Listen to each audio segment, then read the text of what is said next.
Okay, Reddit, I'm 27, and I need to get this off my chest, because I'm still in shock about how things went down with my girlfriend Sarah. We'd been together for 4 years, 4 years, and I honestly thought she was the one. We met through a friend, and it was like that cliché click everyone talks about. We just got each other. Conversations flowed effortlessly. We could hang out for hours and never get bored. It's rare to find someone who just gets you like that. And my family loved her. Mom was always asking about her. Dad thought she was great. Even my siblings got along with her. Sarah wasn't just my girlfriend. She was practically part of the family already. And it went both ways. I was tight with her parents, even hung out with her little brother sometimes. It felt like we were already halfway to being a real family, you know? Like it was just a matter of making it official. We quote D talked about the future, a ton marriage, kids, the whole deal. Sarah would light up every time we talked about it, imagining our wedding, the kind of house we'd live in, how many kids we might have. And it wasn't just some vague, one-day kind of thing. We'd actually gone deep into the details, even tossing around baby names. So yeah, I thought we were solid. I guess that's why I never really questioned where we stood. It seemed like we were totally on the same page. And when you're that sure about someone, you start thinking about the next steps, right? About 6 months ago, I decided I was going to propose. I started saving up, looking at rings, figuring out how to make it special. I spent months dropping little hints just to get her excited. I didn't want to give away the whole plan, but I wanted her to know something big was coming. I even joked about her finally being stuck with me forever, and she'd laugh and say, "I'm already stuck with you, dummy." I took that as a good sign. Fast forward to last weekend. I'd been planning this for months. I booked this amazing cabin in the woods for a weekend getaway, super cozy, a bit fancy. The idea was to make it a memory she'd never forget. I had the ring ready and I'd planned out this whole romantic evening. Private dinner, scenic view, the works. Just us, under the stars. And then I'd pop the question. It felt perfect. We get to the cabin and everything's going smoothly.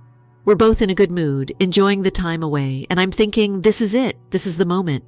Honestly, the anticipation was killing me, but in a good way. That night, we go for dinner. I'd booked this private little spot on the deck, overlooking the woods. The place was all decked out with candles and fairy lights, like something out of a movie. Dinner was amazing. We were chatting, laughing, reminiscing about old memories. At one point, she's telling me this hilarious story about getting lost in her hometown when she was a kid, and we're both cracking up. I thought, this is exactly why I want to spend my life with her. She's funny, she's kind, she just makes life better. So after dessert, I finally feel like it's time. I reach into my pocket, pull out the ring, and start saying all this stuff I'd rehearsed in my head a million times. You know, how much she means to me, how I can't imagine my life without her, all that sappy stuff. And then I asked her to marry me. Now, I was expecting maybe some happy tears, a big yes, maybe a little jumping up and down like you see in those proposal videos. But she just freezes, like totally deer in the headlights, shocked. She just stares at me and I can feel my stomach drop.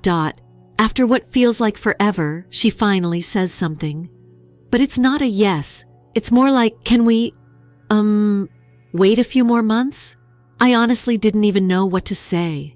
I just sat there stunned. A few months? I thought we were already on the same page. But apparently, I'd completely misread the situation. She goes on, trying to explain herself, saying she's not rejecting me or anything, just that she needs more time to be sure. She said she just wasn't in the right mental space at that moment, and she wanted things to feel perfect. She kept saying, this is still a yes, it's just not an official yes yet. But that didn't make me feel any better. I just put myself out there, only to be met with a not yet. I tried to keep it together, nodded along, forced a smile, but inside I was crushed. Here I was thinking this was going to be this huge, life-changing moment, and instead, I got a giant question mark hanging over my head. I felt like I'd planned all this for nothing. We ended the night with her still trying to reassure me, saying stuff like, I love you and I want this, but I just need a bit more time to make sure I'm fully ready. I mean, I wanted to believe her, I really did.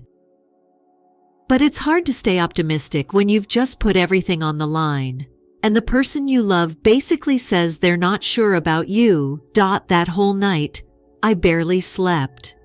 I kept replaying everything in my head, wondering if there were signs I missed or if I'd rushed things. Maybe I hadn't paid attention to her hints or whatever, but from where I stood, everything seemed perfect. It was like I'd been living in some bubble, and now I was just floating around feeling like an idiot. So yeah, that's how the perfect proposal I'd spent months planning ended up blowing up in my face. The drive back from that cabin was brutal. We were both trying to process what had happened, but neither of us wanted to bring it up. I wanted to ask, "What do you mean you need more time?" But I was honestly too embarrassed. I didn't know if I could handle more disappointment. When we got home, Sarah kept apologizing. She'd say stuff like, "You know I love you, right? I just need a little more time to be sure." Every time she said it, it felt like she was twisting the knife a little deeper. I get that people can get nervous about big decisions, but this was supposed to be something we both wanted.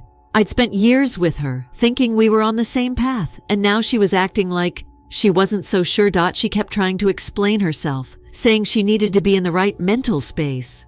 It was honestly confusing. Like, what does mental space even mean in this case? It felt like she was dancing around some real reason, but wasn't giving me the full picture. Part of me wanted to ask her outright if there was something else going on, something that was making her hesitate. But I also didn't want to hear an answer I wasn't ready for. So I just kept my mouth shut and nodded along, trying to act understanding. But inside, I was a mess. Angry, sad, confused, you name it. For the next few days, things were super strained. She'd act normal one minute, like everything was fine. Then the next I'd catch her looking at me with this guilty expression, like she knew she'd hurt me. And yeah, she had. It's hard to just brush that off and go back to normal after something like that. She tell me she still saw a future with me, that she still wanted us to be together. But for some reason, it just didn't feel real anymore. It's like that initial excitement I had was replaced by this constant doubt. I kept replaying the proposal in my head, thinking maybe I'd done something wrong or misjudged things. Was I moving too fast? Did I not pay attention to her signals? But we'd talked about marriage so many times before. I really didn't understand what had changed. Then one evening she came home from work and sat me down, like she had this big speech ready. She started talking about how she just needed a few more months to feel completely ready, as if time alone was going to magically make some difference. She kept saying, "It's not you, it's me," and all that typical stuff. She even tried to reassure me by saying we were basically engaged. But it just didn't sit right with me. I told her, "You either want to marry me or you don't. It shouldn't be this complicated." But she brushed it off, saying she was sure about us. Just not right now. Tell me, Reddit, how is anyone supposed to be okay with that? Here's this person I love, thought I'd spend my life with, telling me I'm not enough for her to make up her mind. I started getting more frustrated, feeling like I was being led on. If she wasn't ready now, what guarantee did I have that she'd be ready later? But every time I tried to bring this up, she'd start crying, saying she didn't want to lose me and that she just needed me to understand. So I felt trapped between pushing for answers and not wanting to make her more upset. It was like walking on eggshells. I wanted to demand more clarity, but I also didn't want to risk pushing her further away. I figured maybe she really did just need some time. Maybe she was genuinely overwhelmed and would come around soon. But I could feel myself starting to build a wall around my emotions. I didn't want to get hurt even more, so I started pulling back in small ways. I'd spend a little less time around her, keep conversations more surface level, and avoid talking about the future altogether. It was like I was waiting for her to make the next move, to see if she'd give me a straight answer. But nothing changed. She could tell something was off, and one night she asked me if I was angry at her. I was tempted to say, "Yeah, of course I am," but I just shrugged and told her I was fine. She kept pushing, saying she felt like I was drifting away. I told her, "I don't know what you expect. You told me you needed time, so I'm giving it to you." That shut her up, but the look on her face told me she knew exactly what I meant. She'd put our relationship in limbo, and I wasn't just going to sit there and pretend it was okay. Then there was this one evening, and it kind of felt like a breaking point. She sat beside me on the couch and started talking about this big project at work, how stressed she was, and how she just needed everything to settle down before she could fully commit. She made it sound like the stress from work was somehow tied into why she couldn't say yes to the proposal. It didn't make any sense to me. I could tell she was struggling, but I didn't understand how that stopped her from wanting to marry me if she actually loved me like she said. This whole waiting game was eating at me. Every day that went by, I felt myself slipping further away from her. It was like our relationship had a timer on it now, and I had no idea how much time was left. And I guess a part of me started preparing for the worst. I started thinking, what if she never feels ready? I'd invested years into this relationship, years thinking we were heading toward the same future, and now it felt like I was left in the dark, waiting on her to figure out something I thought was already figured out. But she kept insisting she just needed time, as if that was supposed to make everything okay. And I kept trying to be understanding, but my patience was wearing thin. I'd lie in bed at night, thinking about how everything seemed so perfect just a week ago, and now it was like I didn't even know the person next to me. It was only a matter of time before I'd reach a breaking point, but at this stage, I still hoped that things would get back on track. I really did. So at this point, I was stuck in this limbo with Sarah, waiting for her to decide if she was ready to commit or not. I felt like I was getting mixed signals every day, and honestly, it was driving me insane. One minute she'd act like everything was fine, all cuddly and sweet, and the next she'd be distant, like she was somewhere else entirely. I didn't know what to do with myself, so I figured it would help to talk to someone.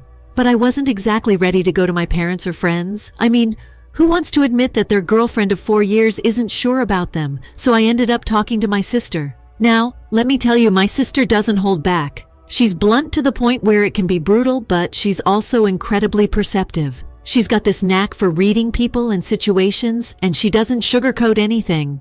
So I laid everything out for her. The proposal, the awkward drive back, Sarah saying she needed more time, the whole shebang. And my sister's reaction? She immediately tells me, something's off here, like seriously off. At first, I thought she was just being dramatic, but she kept pressing, saying that it didn't make any sense for Sarah to pull back like this after 4 years, especially when we'd talked about marriage so much already. She asked if Sarah had been acting weird lately, if there were any changes in her behavior, and I said, not really, because I didn't want to sound paranoid. But then my sister hit me with something that made my stomach drop. She said, look, what Sarah did, that's classic girl code for when something else is going on. When a girl suddenly hesitates on a proposal, it's usually because there's someone else in the picture, and she's trying to keep her options open.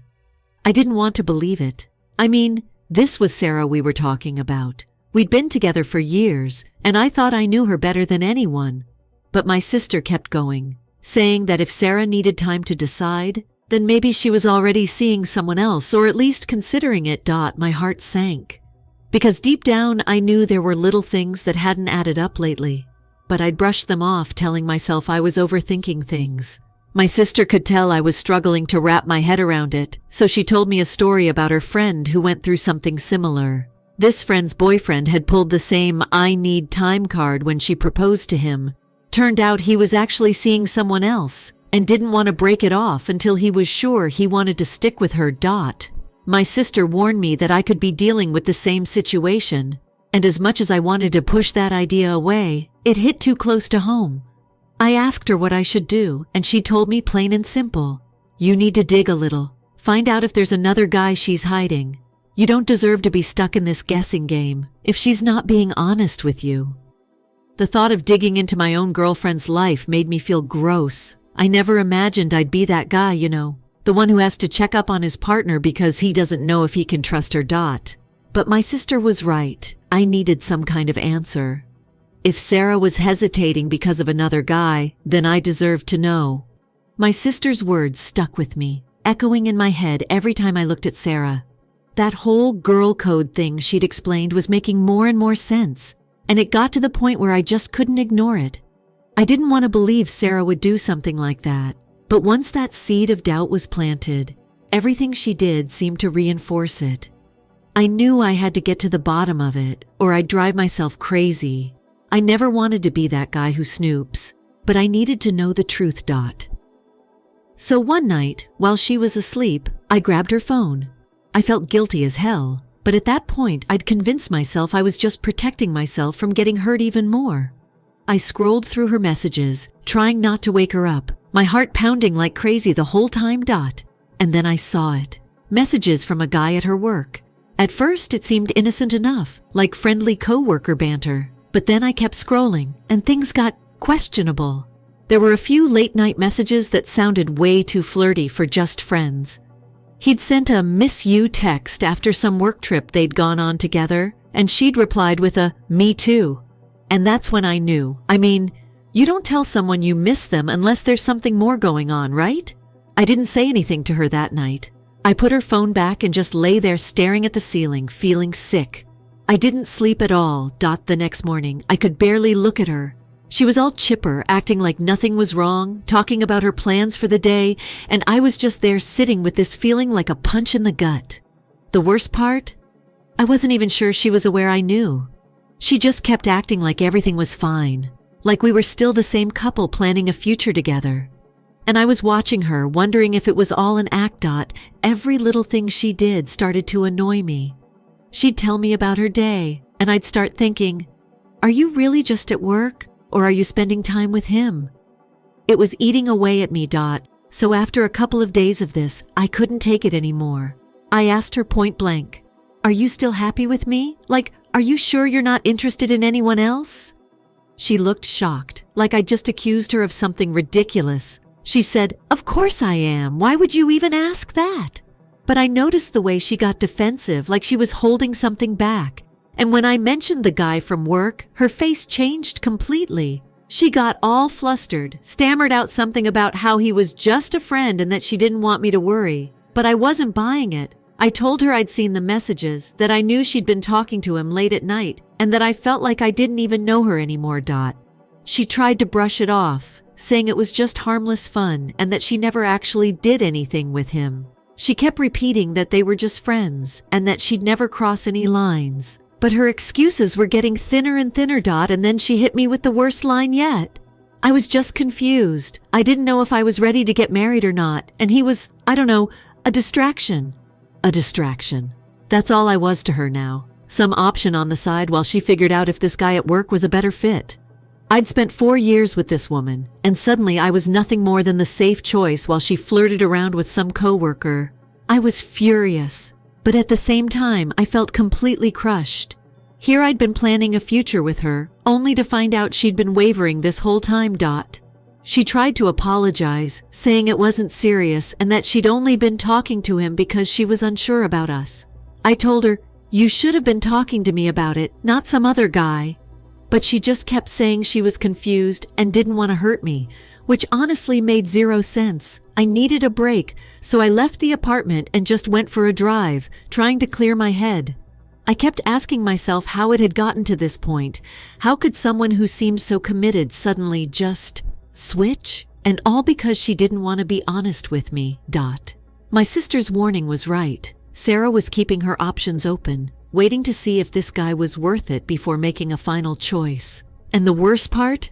I was the backup plan. After my drive, I came back and Sarah was waiting for me, looking miserable. She'd been crying, but instead of feeling bad for her, I just felt numb. She begged me to understand, kept saying she was sorry and that she knew she'd messed up. She promised to cut things off with him, to focus on us, and tried to convince me that she was ready to commit. But how was I supposed to believe her?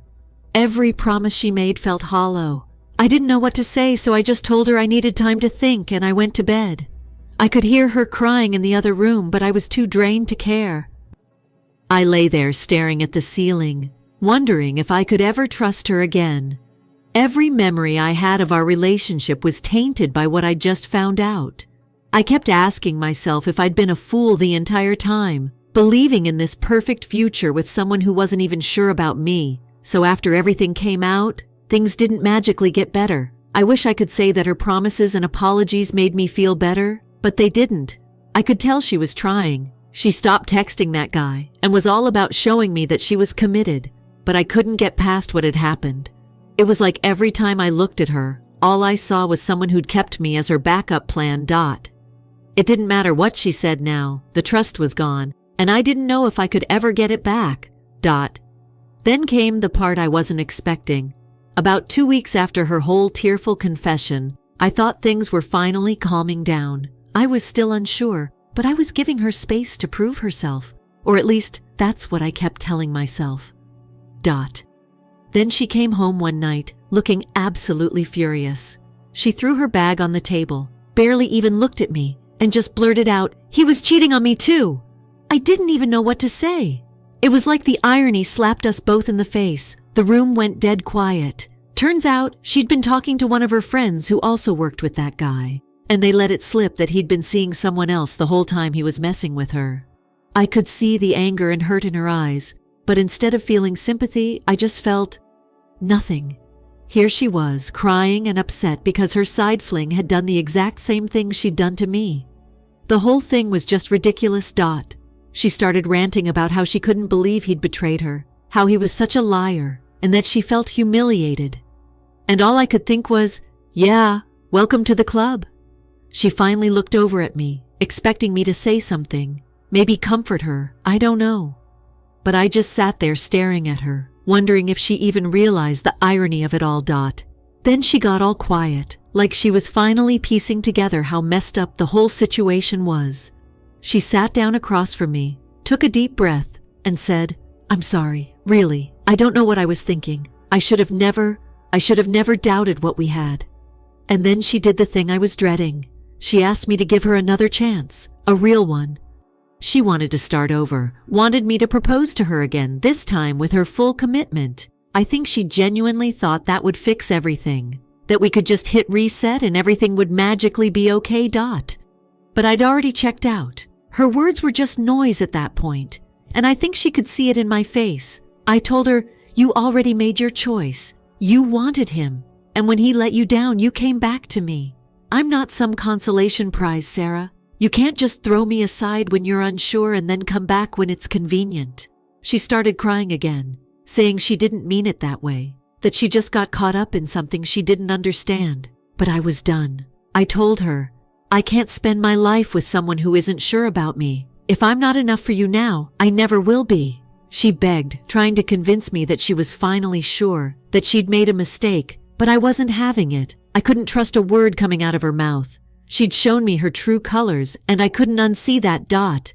She tried to hug me, but I stepped back, and that's when the anger came out. She started accusing me of giving up too easily, saying I was throwing away everything we'd built over one mistake. She tried to guilt trip me, saying I should at least fight for us. But that just made me angrier. I told her, "You're the one who threw us away when you couldn't even decide if you wanted to be with me or some other guy. I'm not going to sit around waiting for you to figure out if I'm enough." I could see her getting defensive, but she didn't have anything to say back. She knew she'd messed up, but instead of just accepting it, she tried to make it my fault too, like I was the bad guy for not wanting to stick around and be her backup. So I told her it was over. I said I wanted her to pack her stuff and leave.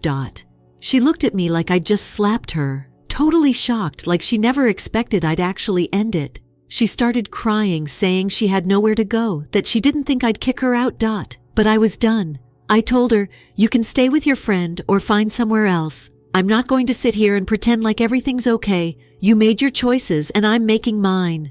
She cried, begged me to reconsider, but I stood my ground. I wasn't going to let her twist this around and make me feel guilty for finally standing up for myself. After a while, she got the message. She called a friend to come pick her up. And while she was packing, I just sat there feeling this weird mix of relief and sadness.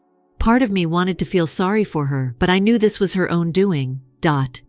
When her friend showed up, she grabbed her bags, looked at me one last time, and said, "I hope you find someone who can make you happy." And then she left, just like that. 4 years together, gone. I didn't know what to feel. A part of me wanted to break down, but another part felt this strange freedom, like I'd finally taken back control of my life. After she left, I blocked her number and deleted all our pictures. I didn't want any reminders of the mess she'd made. It hurt, yeah, but it also felt like a weight off my shoulders. I'd spent so long thinking she was the one, only to realize she didn't value me the way I valued her. And I knew I couldn't go back, even if I wanted to. It's been a few days now, and I'm still processing everything. Some moments I feel angry at her, Other moments I'm angry at myself for not seeing it sooner. But I know this was the right decision. I deserve someone who actually wants to be with me, not someone who has to test the waters before making up their mind. So yeah, that's how it ended. Not with some grand goodbye or big showdown, just a quiet, messy end to something I thought was going to be my future. It's not easy, but I know I made the right choice. It's been about a month since Sarah packed up and left. I've been doing my best to move on, but every now and then I hear updates through mutual friends or people who still keep in touch with her. And let me tell you, Reddit, karma came back around and hit her hard. Not long after she left, she tried staying with that friend who'd picked her up, but it didn't last. That friend had just enough patience to help Sarah out at first, but eventually the drama got old, I guess. Sarah leaned on her a little too much, and her friend had her own stuff to deal with. She wasn't about to keep being Sarah's fallback plan forever. After getting the boot from there, Sarah had no choice but to go back to her parents' place. And from what I've heard, that didn't go well either. Turns out, her parents were pretty disappointed when they found out what she'd done. They'd liked me, and they didn't appreciate finding out how she messed things up with someone they thought was a good match for her. I guess they realized how much of a mess she'd made and didn't want to deal with the fallout. They told her to get her act together, but she couldn't hold down a place to stay or really show them she'd learned anything. Eventually, they told her she needed to find somewhere else to live. So now she's basically out on her own with nowhere to go. The guy she'd messed around with at work? He's long gone and has already moved on, according to her friend. She's tried reaching out to a few other people, but most of them are done with the drama and just want to keep their distance. She has learned the hard way that you can't keep treating people like options without consequences. Part of me feels a little sorry for her, but not enough to do anything about it. She made her choices. She decided to throw everything we had away to chase something that clearly wasn't worth it.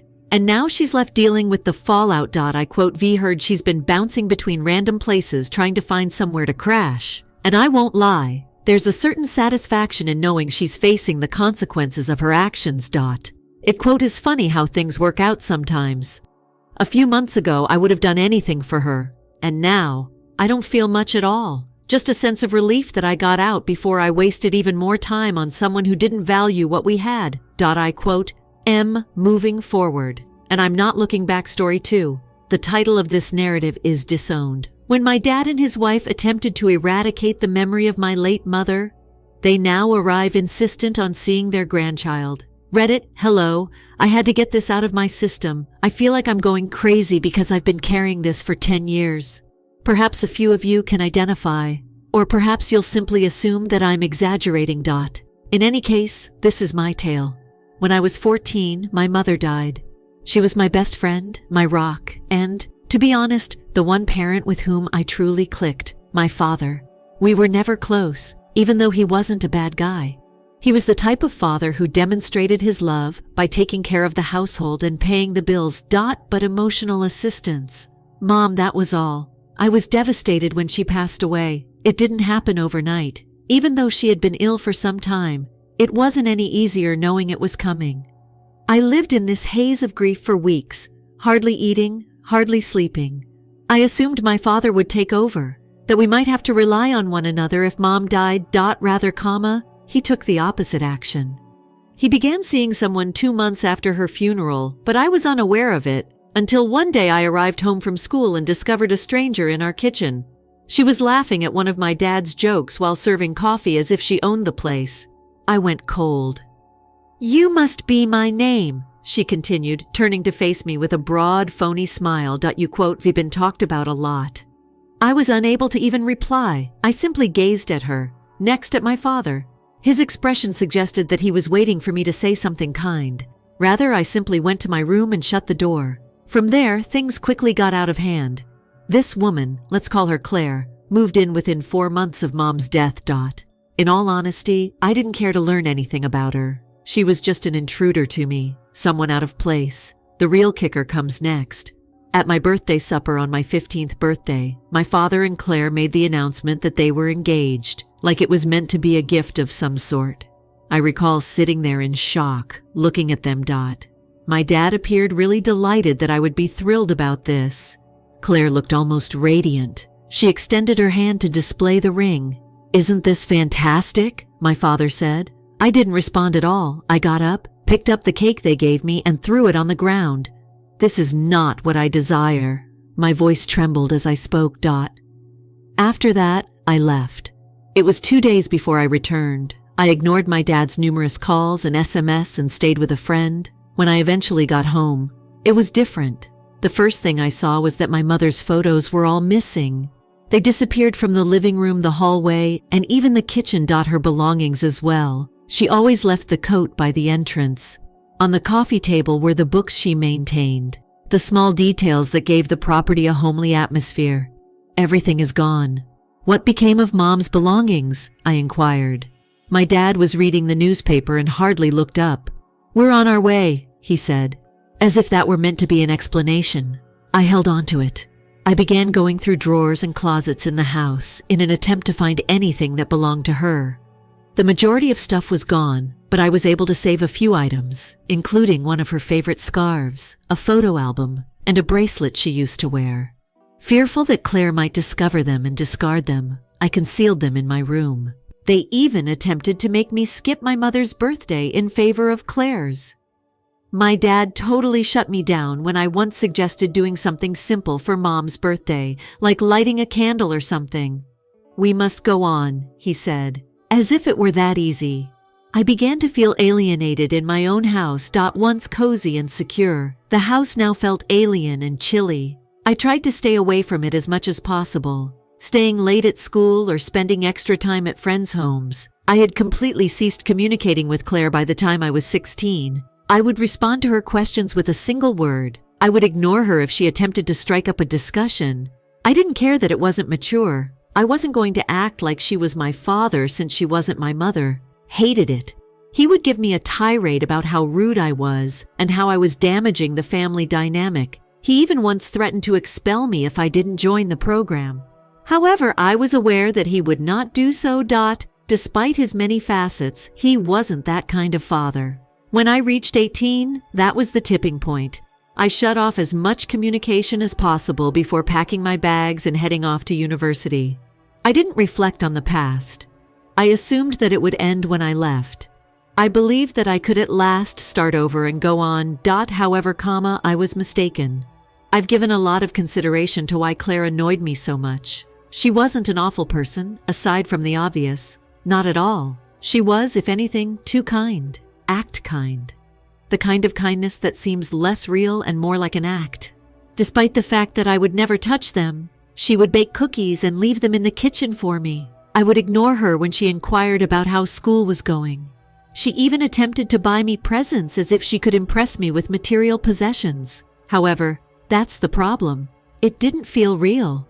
Everything seemed like a show, as if she were crossing items off a list of things she believed she needed to accomplish as a mother. The fact that she totally went above every limit I attempted to establish didn't help either. Once, as my mom's belongings were being cleaned out, I was in my room going through an old photo album I had saved. Claire saw me clutching it when she entered without knocking. "You have photos of your mother?" she murmured in a quiet voice that seemed to be an attempt at consolation. "I would really like to see those sometime, you know." I snarled at her and closed the album. "Why?" "She is not related to you." Her face twisted as if I had given her a slap. If I wasn't so angry, that would have been comical. Without a word, she walked away. My dad, however, gave it to me later that evening. He paced the living room like a madman and muttered, "She's trying my name." "Are you aware of how difficult this is for her? You're preventing this from happening. It's impossible because of her," I fired back. "She is not and never will be my mother." That turned become a common debate between us. My dad would blow up when Claire pushed and I pushed back. I hardly spoke to either of them anymore because of that. My loneliness was the most difficult aspect. The majority of my pals didn't understand, and I didn't have any siblings to support me. "At least your dad is happy," they would say. Or perhaps she's merely attempting to assist. They failed to see that it had nothing to do with whether she was polite or not. It was because my dad didn't seem to care that I was in a lot of pain. It felt like Claire was trying to erase my mother every time she tried to connect with me. She began decorating the house in her own way, replacing my mom's favorite curtains and toss pillows. She moved the furniture about so that it no longer seemed like the house I grew up in, but rather like a strange new place where I didn't belong. She was painting the walls of the living room one day when I got home from school. They were once my mom's favorite hue, a gentle blue, but now they were this unsightly beige dot. For a moment, I was unable to breathe as I stood in the doorway and gazed at the wet paint. "What are your thoughts?" Grinning as if she had just accomplished something extraordinary, she asked. "It's terrible in my opinion," I remarked as I walked by her and shut the door to my bedroom. Naturally, the status of the beige walls, as did all the other minor adjustments Claire made, each of which eroded my mother's memory. She seemed determined to ensure that nothing in that house made me think of her.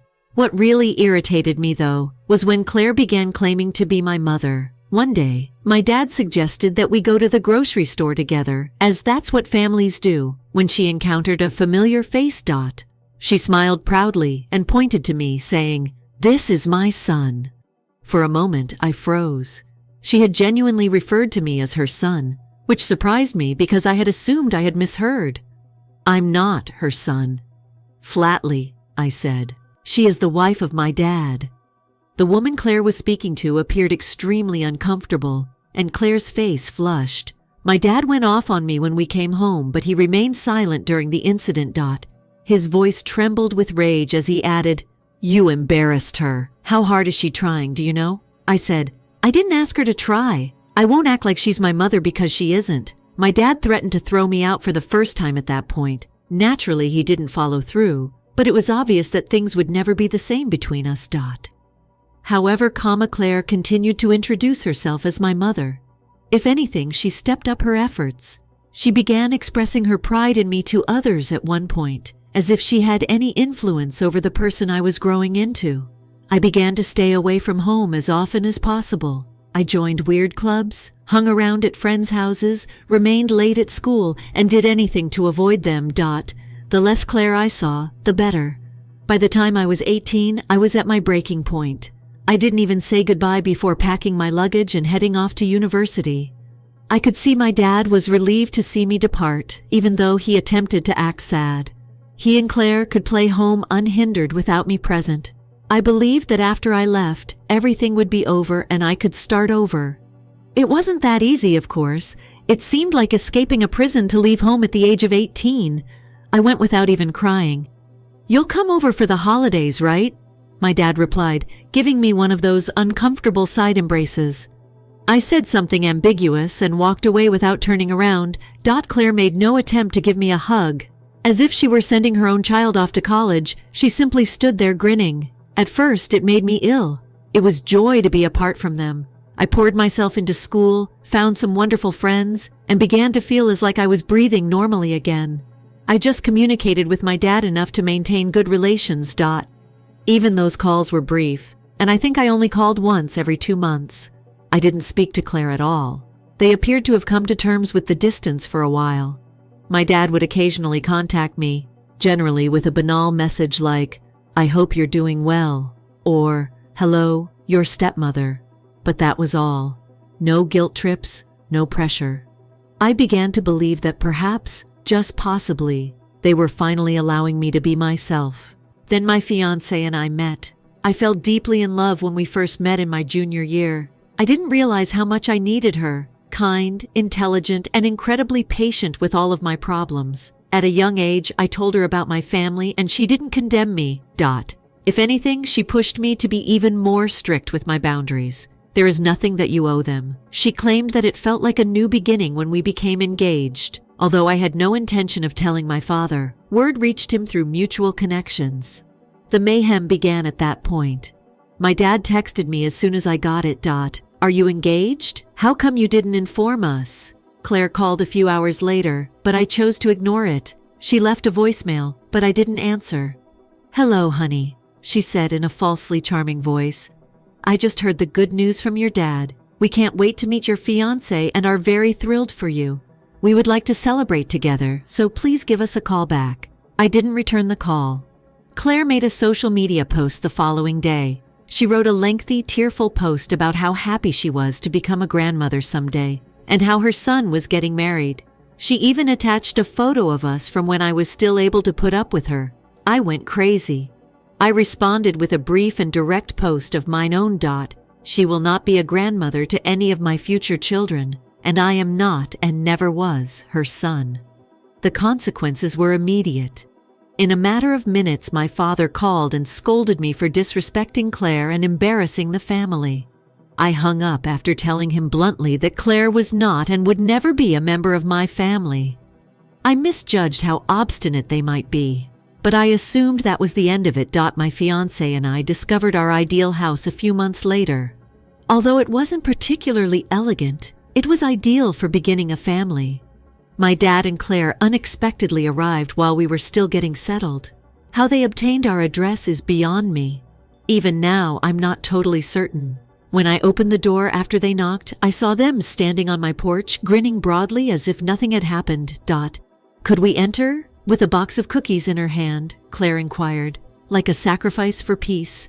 No, I said bluntly. You must go. My dad made an attempt to argue, but I ignored him. I said turn around and head home. The door was then slammed in their faces. That should be the end of it, I thought. However, I discovered a week later that they had purchased a home 5 minutes from our location. 5 minutes. It had the feel of a bad dream. They didn't announce their move via text or phone call. One day, they simply appeared. I called my dad and confronted him after learning the truth. Why would you relocate here? My voice was hardly steady as I asked. As if it were the most logical thing in the world, he said, we just want to be closer to you. We want to be a part of your life once more because Claire misses you. I ended the call. Every time I went out during the next few weeks, it was tight. I felt as though I had to keep an eye on myself. Were they observing us? I'm waiting to see you in the supermarket. Was draining. When my fiancé and I were organizing our birthing plan, it was the last straw. To talk about the specifics. We had brought our close relatives around for dinner, but one individual in particular stood out.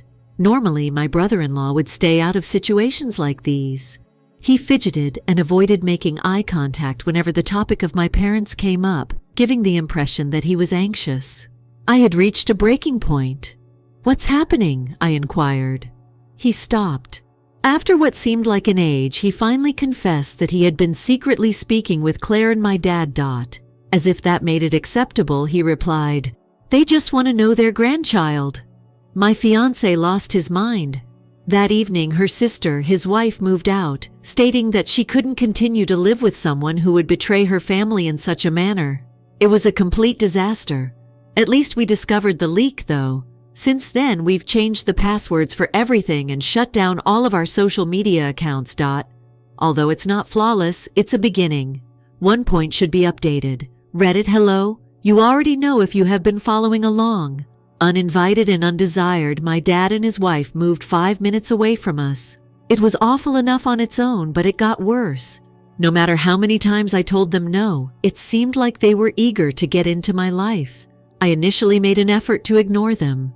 All right, perhaps they'll become bored and leave us alone, I reasoned. However, that optimism was short-lived. I saw my dad driving by our house a few days after I confronted my brother-in-law about disclosing our address. I initially believed it to be a coincidence. He might have just been passing by. However, I later saw him once more. And once more. And it wasn't just him. Twice Claire knocked on our door, always with an excuse. She said she wanted to deliver a welcoming present to the community the first time. I didn't want or keep the plant. On the second occasion, she brought a handwritten note emphasizing the value of family. Neither time did I open the door. She knocked and yelled out, and I saw her through the crowds. All we want to do is chat. She eventually quit, but it didn't seem like a win. It was like fighting a war. I didn't register for it. Their regular appearances at locations my wife and I frequented were among their most unnerving actions. Both my spouse and I are habitual. We enjoy going to the same grocery store for weekly shopping, the same park for walks, and the same cafe on the weekends. All of a sudden, my dad and Claire began appearing at each of those locations. I initially believed it to be a coincidence, but how many coincidences can there be before anything begins to feel purposeful? My wife and I were enjoying a peaceful afternoon at the park one weekend when we noticed them seated on a bench about 20 feet away. They made no move to speak to us. They merely sat and observed. At the grocery store, the same thing occurred. Claire ran into us while we were in the produce area. "Oh, it's nice to see you here," she remarked, her voice brimming with phony excitement. I didn't answer at all. I simply took my wife's hand and turned to go. Their arrival in the cafe was the worst. My dad entered the room as my wife and I were discussing baby names while seated by the window. He sat at a table across from us after placing an order for coffee. He remained silent, simply sat there and stared while drinking his coffee. That was the tipping point. I began researching home security systems as soon as we arrived at our house. The security setup process was a nightmare. The earliest appointment I could find was weeks away, suggesting that there was a significant demand for installation in our area. I purchased a doorbell cam and a cheap set of cameras to tide us over in the interim. I was completely chilled by something that was captured on the doorbell video one evening. Claire arrived at our home at midnight. She didn't ring the bell or knock. For some minutes, she simply stood on the porch and gazed at the door. After that, she departed. The following morning, I felt ill after watching the video. What was she doing? Why would she visit our home at such a late hour? My wife and I decided to hire a lawyer after I showed her the video. We already knew what the lawyer told us. There wasn't much we could do legally. Claire and my dad hadn't trespassed or threatened us. It was not illegal to move 5 minutes away or to appear in public places. I had no choice but to send them a formal letter explaining my expectations and the repercussions for crossing them. So I did just that. Writing the letter wasn't simple. I didn't want to come across as too sentimental.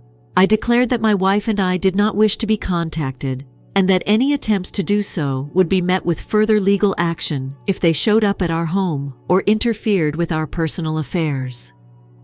My lawyer wrote the letter and handed it to my dad by hand. To prevent any accusations of miscommunication, he even had the delivery videotaped. There was a period of silence following the delivery of the letter. No surprise visits, no chance encounters at the grocery store or park. Though I couldn't get rid of the sensation that it was fleeting, it felt like a weight had been lifted. They were still there despite the silence. I was aware that they were still out there, presumably planning their next move, only 5 minutes away. My wife and I concentrated on getting ready for the kid in the interim. We changed all of our social media settings, increased house security, and deliberately avoided our regular hangouts. It felt necessary, even though it wasn't the best way to live. As I write this, I'm still glancing over my shoulder all the time. I'm not sure whether my dad and Claire have given up, or if they're simply holding out for the ideal opportunity to try again. Okay, everyone, I have a quick request before we start the final update. Every single day, we work hard to find these amazing stories for you. And we are so grateful for your support. Please think about subscribing to the channel if you like our content. It truly aids in our development and enables us to keep sharing more incredible tales with you. Let's go on to the final update now. Scott, the last update. Reddit, hello. This is the last update. I want to start by expressing my gratitude to everyone who has read my story, left a comment, or sent me a message. During all of this, your assistance has been invaluable. Since the last post, things have taken some unexpected turns, so I wanted to let you know what's been going on.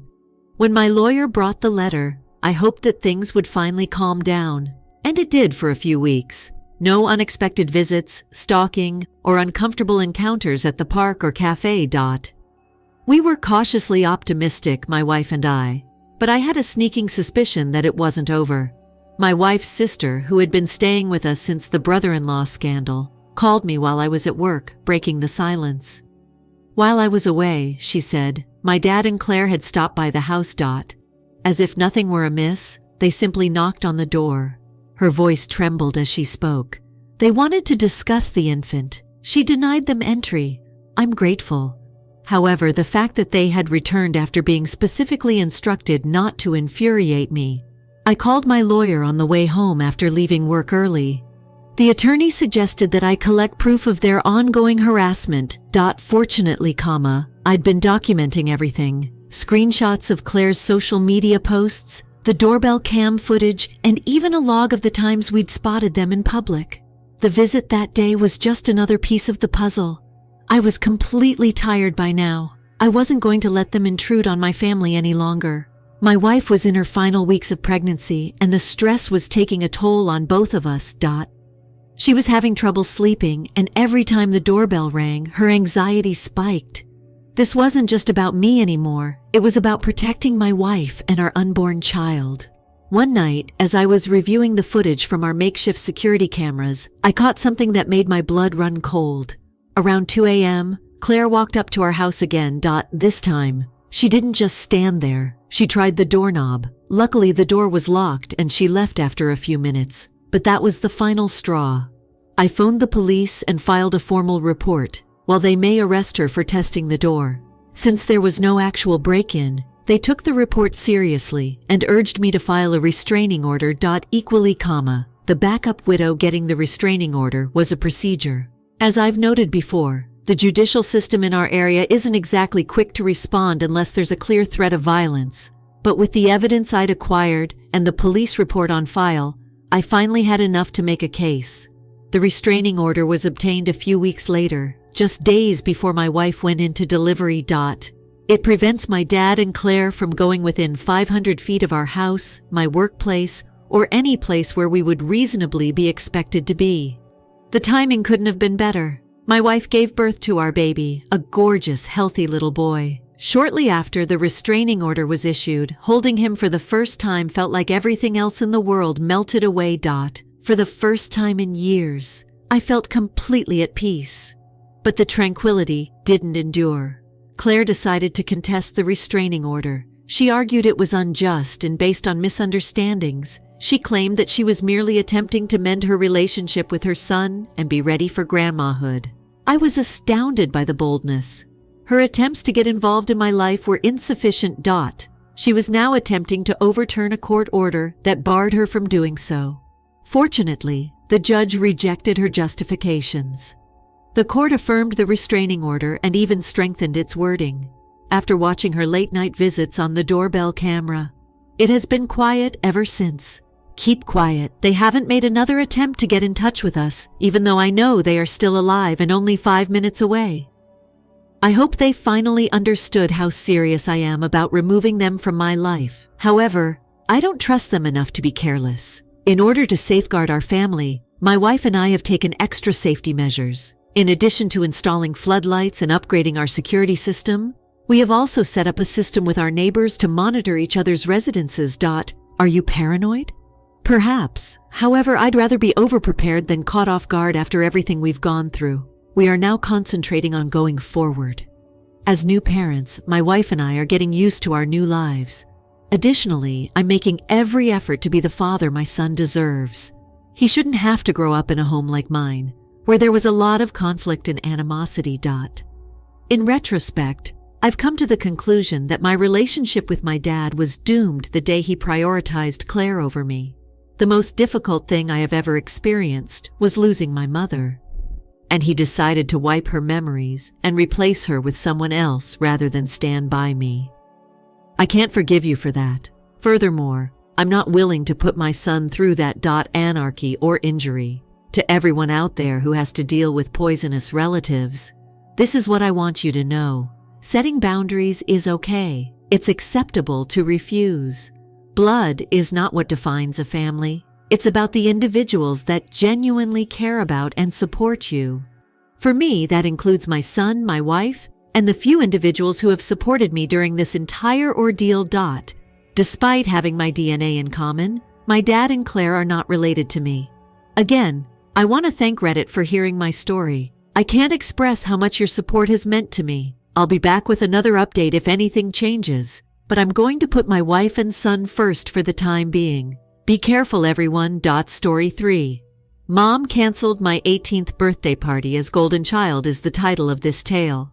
Later, I discovered that sister had spent all of my college funds on her 2 tickets to a show, so I took care to collect what was rightfully mine. They are now pleading. Hello, everyone. Remember to click the subscribe button if you like these stories and would like to help the channel. It greatly benefits our channel. Let's begin the video now. OP says, "Hey Reddit, in the beginning. After giving it some thought, I concluded that sharing this could help me get it off my chest. Even though I wasn't sure I wanted to, I turned 18 a few weeks ago. The big one, 8 indeed. I had everything planned. A modest gathering with my buddies at home. Nothing extraordinary. Just pizza, a few munchies, and perhaps some music or games. Something cool, just as I want it. However, I must admit that things did not turn out as I had intended. My birthday turned out to be one of the worst days I've experienced in a long time. And to be quite honest, I feel like I need to let everything out. This is quite a lengthy narrative, so fasten your seatbelt. Let me give you some background first. My sister Rachel is 16 years old. Despite being 2 years younger than me, she nevertheless feels like the most important person in our family. She is gregarious, incredibly vivacious, and capable of negotiating her way into or out of any situation. Being her elder sister may be tiring, to put it mildly, but I'm not suggesting that's a negative thing. My mother comes next. She and Rachel seem to have an unshakable link that has existed since we lost my dad 2 years ago. They work together on everything, taking these small girl getaways, shopping, and watching movies. I'm only there in the interim. Do not misunderstand me. It seems like my mother doesn't view me the same way she sees Rachel, even though I know she loves me. Rachel receives all of the attention, compliments, and encouragement. Me? When people tell me that I'm the strong one, it's essentially code meaning figure. Check it out for yourself. This isn't the first time that this kind of thing has occurred. Since my father's death, my sister Rachel has always been the family's star. I was oblivious to the partiality as a child. If anything, it seemed like Dad did a good job of balancing things out. Mom was always closest to Rachel. Her mom referred to her as her little twin. However, my father made time for me. Despite our extreme differences, he never made me feel inferior to Rachel and supported my love of reading and the arts. It was like losing the one person who really noticed me when I lost him 2 years ago. Ever since, Rachel has been the center of attention. Her charm, humor, and ability to win people over are what make her the sort of person that lights up a room. I'm more reserved and introverted in the meanwhile. To be honest, I don't want to attract attention, and I'm not the kind to do so. I don't, however, like being ignored. Do you know, Rachel's mother has a tendency to act as though her life is the most significant thing in the world. Every minor incident she has turns into a family emergency. For example, Rachel's mother tutored her for weeks after she failed a math test last year, and she even hired a private instructor to help her pass the following one. For weeks, I had to plead with her to acquire art supplies for a school assignment. "You'll figure it out," she continued. "Since you're creative. That quotes the problem. Since I'm the strong one, she expects me to sort things out. It's draining."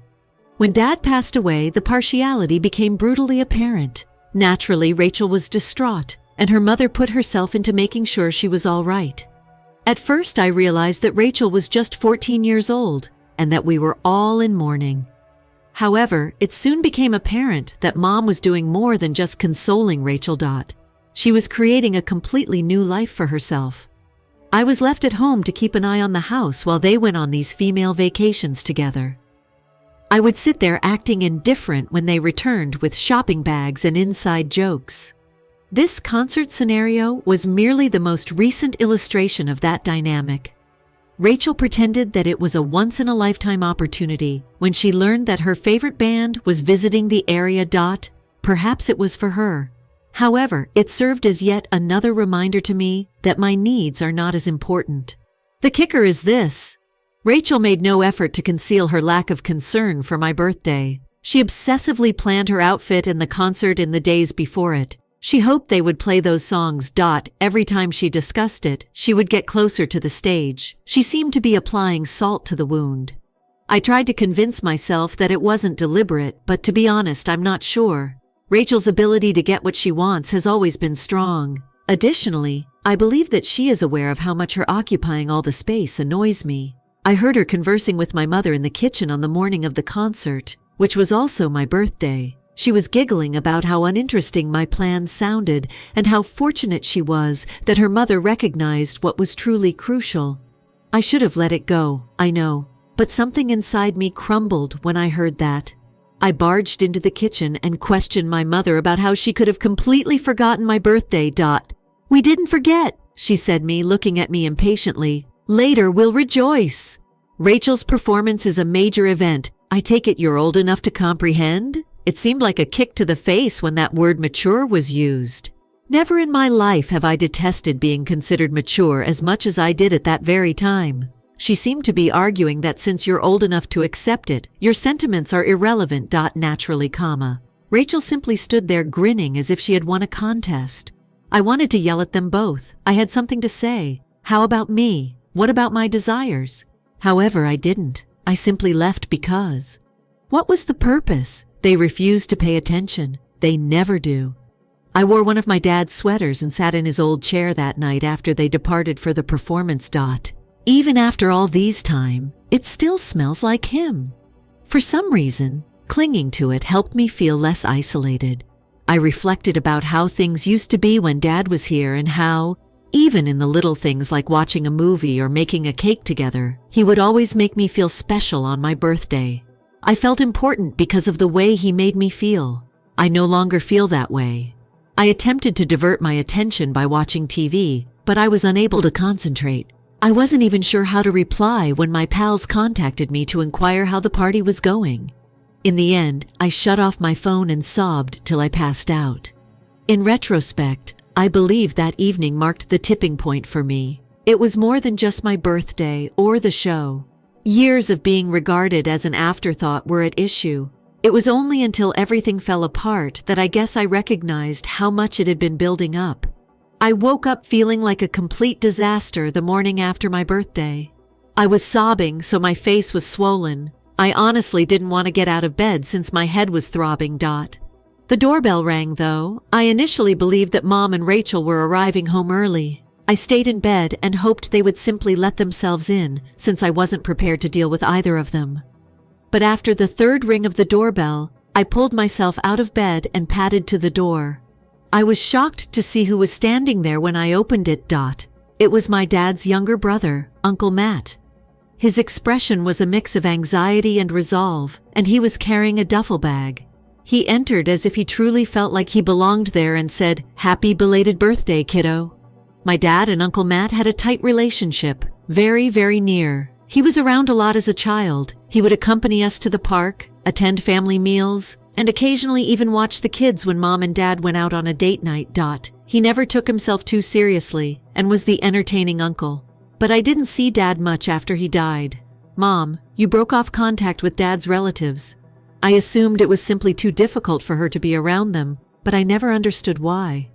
It was strange to see him now suddenly. He set down his suitcase and inspected me. You appear to have had a difficult few days. Not unkindly, he said.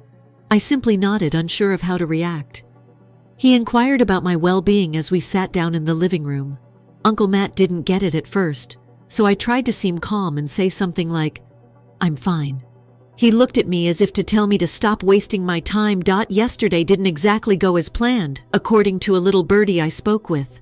My grandfather's father must have been informed by his parents that my birthday was postponed. The only people on Dad's side are them. I spoke with them over the phone a few days prior, and I'm still in contact with them. All it needed was that for the floodgates to open. I don't know why he was there, but I just started ranting about how Mom and Rachel have been treating me like an afterthought ever since Dad passed away, and how they left me for a concert. How much I missed him. Sometimes it was physically painful. Uncle Matt gave me a tissue before I even realized I was sobbing. He didn't try to advise me or interrupt. He simply let me speak. "This is all crap," he muttered as he sank back in his chair when I finished. I was still weeping, but that made me giggle a little. Uncle Matt was always able to express his thoughts clearly and cut through the clutter. He said, "You don't deserve this. Neither I nor your father would have tolerated that. Assemble your belongings. I'm taking you with me." I was so startled that I just gazed at him. "What? You can't just walk away. Mom would go crazy." "Let her go crazy," he urged. "She must awaken. You are not a glorified housekeeper. You are her daughter." I paused. Even though I really wanted to go, the idea of doing so was unsettling. What if it worsened the situation? What if my mother interrupted me entirely? Uncle Matt, however, must have noticed my uncertainty because he leaned forward and said, "Listen to me. There is nothing that you owe them, not after the treatment you've had from them. You ought to be at a place where others genuinely value you." That really got to me. I had never heard anyone say that to me before.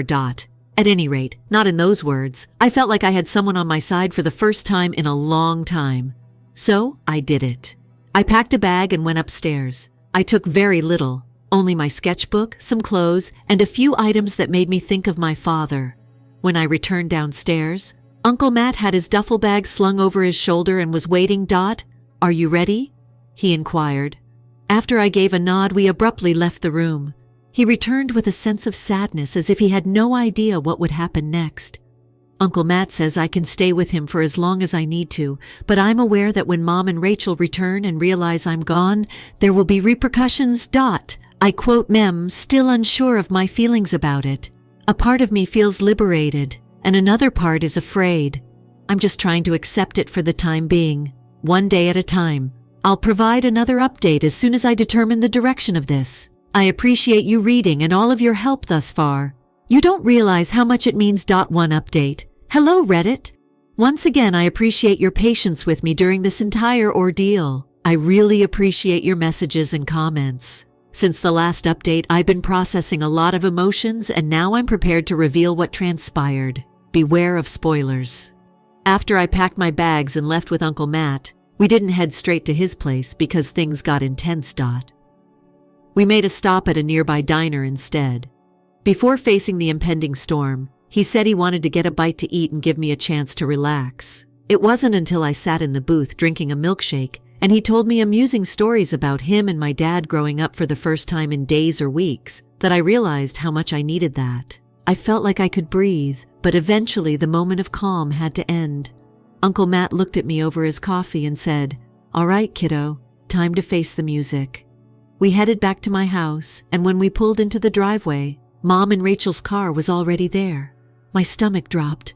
I could see the living room light on through the window, and it looked like Mom was pacing. Rachel was nowhere in sight, but I figured she was probably upstairs. Typical. Uncle Matt parked the car and turned to me. "You don't have to say anything if you don't want to," he said. "I'll handle it." I nodded, too nervous to speak. My heart was pounding as we walked up to the door. Uncle Matt didn't even knock. He just opened it and strode inside like he owned the place. "Hey, big sis," he called out, his voice dripping with sarcasm. "You got a minute?" Mom came rushing out of the kitchen, looking both confused and annoyed. "Matt, what are you doing here and why?" Her eyes landed on me and her expression shifted to something that looked like guilt. "What's happening? What's happening?" Uncle Matt said, his voice sharp. "Is that your daughter has been treated like crap for the past 2 years, and I'm done watching it happen." Mom's face turned red. "Excuse me. What are you discussing?" "Oh, come on," Uncle Matt snapped. "Don't play stupid. You left her alone on her 18th birthday so you could take Rachel to a concert. And that's just the top of the iceberg, isn't it? You've been favoring Rachel for years, and you don't even see what it's doing to her." Mom looked like she wanted to protest, but she couldn't. Instead, she crossed her arms and muttered, "This isn't any of your concern, Matt. It's my business. When my niece is sitting at home weeping because her mom and sister can't be bothered to care for her, he fired back. Tom would be rolling in his grave if he knew how you've been treating her." That hit a nerve. Mom flinched, and for a second I thought she was going to shout at him, but instead she just replied, "You don't know what it's been like. I've been trying my best. Parenting 2 kids alone isn't easy." "No one's saying it is," Uncle Matt answered, his tone softening just a little but neglecting one of them while you pour all your efforts into the other. That quote s not doing your best. That's playing favorites. Rachel had come downstairs by now. Leaning against the wall, she was carelessly swiping through her phone when she was seen by Uncle Matt. He arched an eyebrow. "How about you?" Pointing at her, he said. "You are aware that you have been snooping on your sister for years." Rachel rolled her eyes as she looked up from her phone. "Oh, comma, please. She's only exaggerating." Uncle Matt's laughter was devoid of humor. "Correct? Because it's dramatic to be forgotten on your 18th birthday. I understand." Rachel didn't answer. She simply resumed her scrolling. It, to be honest, was more painful than if she had argued. It seemed as though she didn't even value my time. Mom made an effort to refocus the conversation on her. "I know you're furious, Matt, but you're not seeing the whole picture," Uncle Matt responded. "Then tell me about it. Justify your decision to ignore one of your children while allowing the other to escape punishment for murder. Mom's lips opened, but nothing came out. For a brief moment, I could see the shame in her eyes as she glanced at me. She went back to Uncle Matt and said, "I didn't realize she felt that way," which surprised me since I assumed she was going to apologize. I believe she was all right. According to Uncle Matt, that is the issue. You were unaware. You didn't inquire. Since she's the more mature one, you just thought she'd be all right? She's not all right, though, and fixing it is your responsibility. I could no longer be silent at this moment. Yesterday, you didn't even text me. My voice trembled as I spoke. Not once. You didn't even seem to care that I was alone for my whole birthday. Mom's face fell flat. "I apologize," she said. "I had no idea how horrible it was. You made no effort to inquire. I said, you don't even see me anymore since you've been so preoccupied with Rachel. Then there was a lengthy stillness. Mom appeared to be about to speak, but she remained silent. Uncle Matt simply there with his arms crossed, waiting for Rachel to answer, while Rachel vanished upstairs without saying anything. "What do you want me to do?" Mom finally asked. Uncle Matt was unflappable. "Let's let her come first. Hold on to me for a moment. She should go away from this house. To be honest, you need to learn how to perform better." After a moment of hesitation, Mom nodded. "If she wants that," she answered softly. "Yes, it is." I said, "I want it." Suddenly, a decision was made. Uncle Matt and I departed after I gathered the remaining items. Rachel didn't even say goodbye, and Mom didn't try to stop me. As we departed from my mother's home.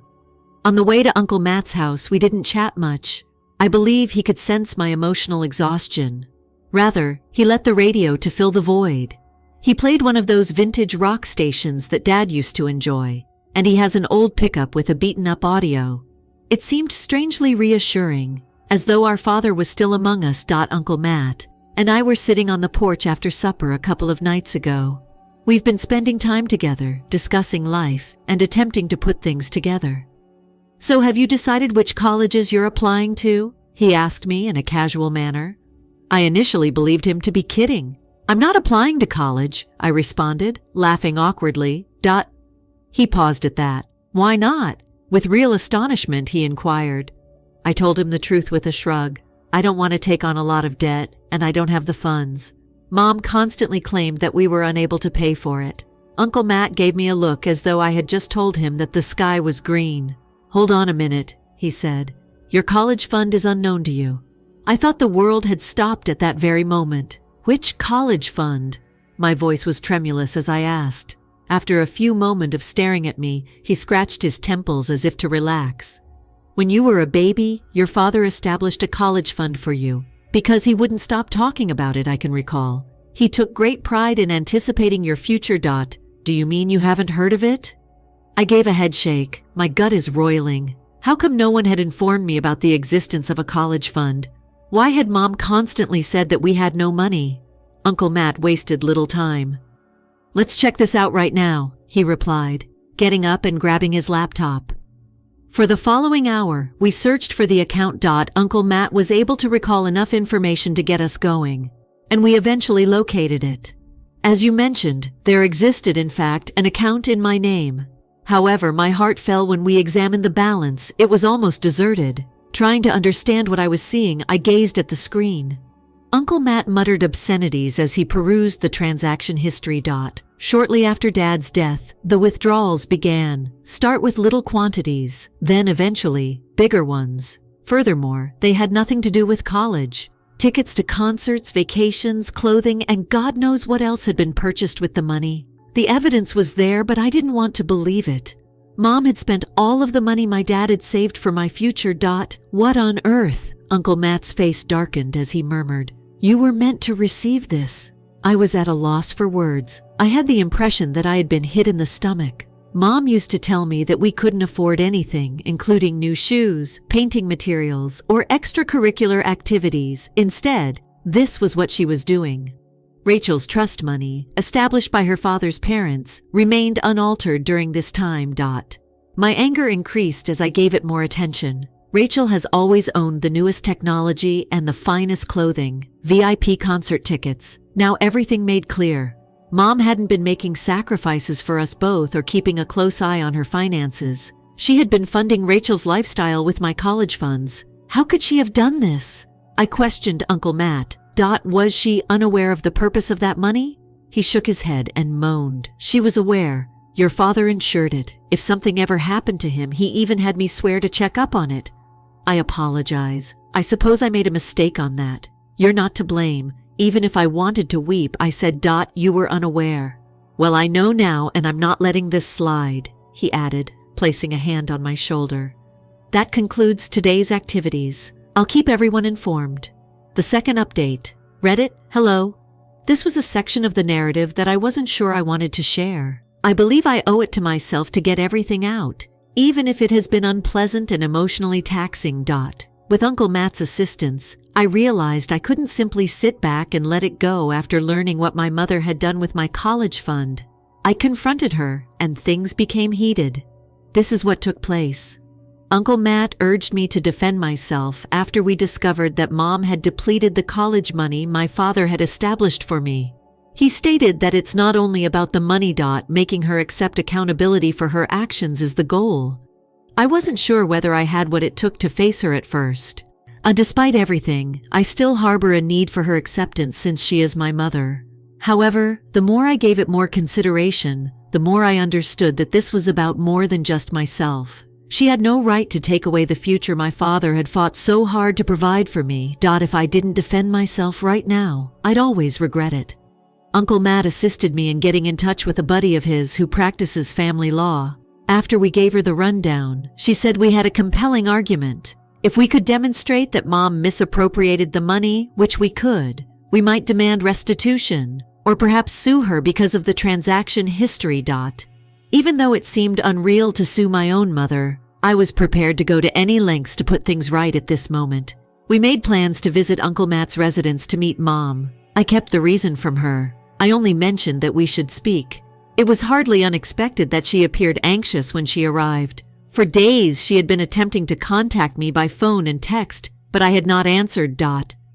When she entered, she stated it right away. Honey, I'm so sorry. I didn't intend things to go this terrible. I took a while to reply. I gave her the folder with all the documents instead, evidence of the college fund, the history of transactions, etc. She turned it over. Her face is turning pallid. This is not only awful. My voice trembled as I spoke. Mom, this is stealing. I was stolen from by you. No, I didn't steal. She looked up at me and said fast, I simply borrowed it. I always intended to repay it. With what? I lost my temper. Years have passed, and you still haven't replaced the money. Rachel's trust money remains unaltered in the interim. She parted her lips to reply, then shut them again. I wasn't in the mood to let her off the hook, even if it seemed like she wanted to cry. I told you not to touch that money. It was a present from my father for my future, and you spoiled Rachel with it. She was in need. Mom began, but I interrupted her. She didn't require concert tickets or expensive clothing, I said. You wasted that money on things she didn't need. You simply didn't love me enough to defend what was rightfully mine. Uncle Matt intervened at that moment. This is no longer just a family dispute, he stated. This is a matter of law. For this, my name has every right to sue you in court. Mom's eyes got big. You wouldn't, she murmured, staring at me as if I had just threatened to burn down the home. I said I would, and I will, unless you consent to rectify the situation with the attorney in attendance. We made our desires clear. Since Mom clearly didn't have the money up front, I informed her I wanted the entire college fund refunded. We suggested a payment schedule, payments per month until the whole amount owed was paid off. On the spot, the lawyer produced a legal agreement, which Mom saw as if it were a death sentence. She said, I can't afford this. How do I go about paying for these? Before you spent the money, you need to have considered that, Uncle Matt stated icily. I was afraid she would say no, but then she sighed and said, Okay, I'll do it. She promised to pay me a certain amount each month until the fund was fully restored when she signed the agreement with the lawyer as a witness. Although I honestly felt exhausted most of the time, I had hoped to feel triumphant. I was so emotionally spent from the confrontation that I wasn't even sure how to handle it. I felt a sense of pride for confronting her. However, I also felt devastated. This was my mother. She was meant to keep me safe, not turn on me. After that, Uncle Matt made an effort to lift my spirits. "You made the correct decision. Your father would be pleased with you," he remarked. I hope he's correct. These days, I think about my dad a lot. He worked so hard to provide me with a future. He had such faith in me. The fact that Mom didn't feel the same way is still difficult to understand, but at least I'm doing something to get back what's rightfully mine. Next month is when Mom's first payment is due. If she doesn't, I'm not sure if she will follow through.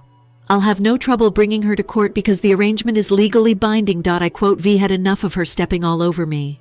Rachel is still in the dark about what transpired. She hasn't said anything, if she does. I question whether she will ever understand the price she paid for my affluent existence. To be honest though, I no longer give a damn. I'm done attempting to explain things to her or my mother.